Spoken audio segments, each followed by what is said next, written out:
Antes disso, eu vou chamar agora a doutora Nancy Belay, muito contente em novamente contar com a participação da doutora Nancy, que é uma grande especialista no tema também, né, com mestrado e doutorado em infectologia pela Universidade Federal de São Paulo, tendo ocupado aí diversos cargos de consultora do Ministério da Saúde, da Organização Mundial da Saúde, né, em relação às vacinas de Covid, influenza e outras vacinas, né, e ela continua como consultora voluntária do Ministério da Saúde, assim como eh, na Fundação de Amparo à Pesquisa do Estado de São Paulo e como professora, né, da Universidade Federal de São Paulo.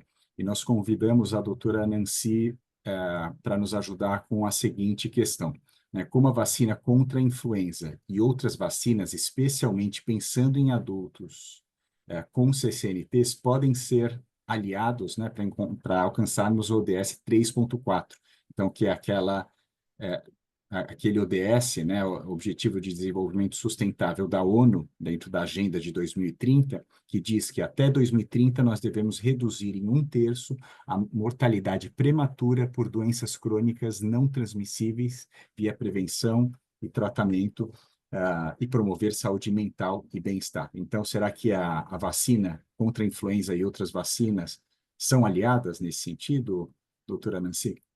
Muito obrigado por aceitar nosso convite novamente. Obrigada de novo de me convidar, é sempre muito estimulante, interessante discutir com os colegas, então eu agradeço poder participar de novo. Bom, sem dúvida nenhuma, comentar isso em 5 minutos é um desafio, mas já os meus colegas que antecederam comentaram, né, que a população está envelhecendo, a gente está vivendo mais. A gente, como a Maísa falou, as pessoas mais velhas tendem a ter mais doenças crônicas. Felizmente, nós estamos cuidando melhor das nossas doenças crônicas, onde tem acesso, onde se distribui, mas existe a imunossenescência, como a Maísa falou, e existem pessoas com menos de 60 anos de idade que apresentam doenças crônicas em função do estilo de vida que nós precisamos cuidar cada vez melhor, em função também dos seus antecedentes genéticos e do estresse da vida moderna, tudo que a gente tem que lidar. Então, nesse sentido, para dar um exemplo mais claro, a gente sabe que a principal causa de mortalidade no mundo são as doenças cardiovasculares, né? Então, aqueles indivíduos que têm doença coronariana, que já infartaram ou nunca infartaram, mas já têm as coronárias ou as artérias, né? Os vasos que vão para o sistema nervoso central, que já tem placas, aquilo que a gente fala, a placa de ateroma, esses indivíduos, eles têm hoje em dia um arsenal muito grande para cuidar para que a doença não evolua, para aquele processo inflamatório no vaso, que é muito dependente, muitas vezes, de colesterol, e a gente tem um arsenal grande para tratar isso. Mas tem um risco que acontece todo ano. As epidemias de influenza. A gente sabe que 20%, pelo menos, da população se infecta todo ano com influenza, né? E às vezes até mais, dependendo do risco. E o que acontece com a influenza nesses pacientes? Eles estão muito bem cuidados, estão lá com a sua coronária estável, tomando suas medicações, tomando estatina, mas vem a influenza, que é um processo inflamatório importante, sistêmico e que tem lesão no vaso.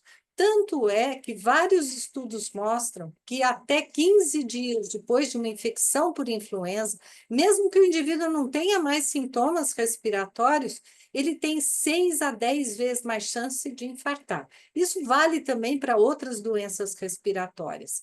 E, por outro lado, vários estudos e meta-análise muito robustas demonstraram que o papel da vacinação anual de influenza é até maior do que o papel das estatinas. Não estou dizendo para o pessoal parar de tomar as estatinas, mas vejam a evidência de você se proteger contra a influenza e o benefício que tem para aquela doença cardiovascular crônica que todo ano vai sofrer essa injúria, evitar que você tenha um fenômeno agudo ou um fenômeno até alguns dias depois da infecção por influenza. Isso vai valer também, não vou me estender, para aqueles pacientes com doença pulmonar obstrutiva crônica, né? O tabagismo, que infelizmente entre os jovens tem aumentado, e a gente tem muitos pacientes pneumopatas crônicos no mundo que também estão lá compensados, vivendo com as novas drogas, mas 67% das vezes eles sofrem uma demanda de assistência médica ou hospitalização devido a uma infecção viral. E, claro, o que recorre todos os anos, influenza. Também existe o vírus sincicial respiratório, que temos vacina e outros vírus, mas veja o potencial de proteção contra uma hospitalização nesses pacientes, evidente em vários estudos. Então, não quero me estender, mas lembrar que tanto os idosos como aqueles indivíduos com doenças crônicas, às vezes até bem cuidados, estáveis, os diabéticos, os pneumopatas, os cardiopatas, aqueles indivíduos com doenças reumatológicas, muito bem estáveis, mas que basta uma infecção para desequilibrar o quadro e determinar uma hospitalização. E para isso estão aí as vacinas. E, por último, falando em saúde mental, queria lembrar que 2 novos estudos mostraram, um publicado na Nature e outro no JAMA, que vacinar para herpes zoster, indivíduos que tinham se vacinado seguidos por vários anos tiveram menos quadros de demência. E isso, em meta-análises, já tinha sido demonstrado para vacina de influenza, vacina pneumocócica. Então, a importância da vacina não é só para o episódio agudo respiratório, é para poder manter essa vida dos nossos doentes saudáveis por mais tempo. Muito obrigado, doutora Nancy. Que informações valiosas, hein? Ainda bem que nós a convidamos e que você pôde aceitar o nosso convite, que ficou muito evidente aí que as vacinas são absolutamente fundamentais para a gente conseguir atingir essa meta, né, de reduzir as mortes prematuras por condições crônicas e ainda com um efeito positivo sobre saúde mental, né? Então, é realmente incrível, não tem como discutir aí um papel fundamental e central das vacinas para a saúde da população.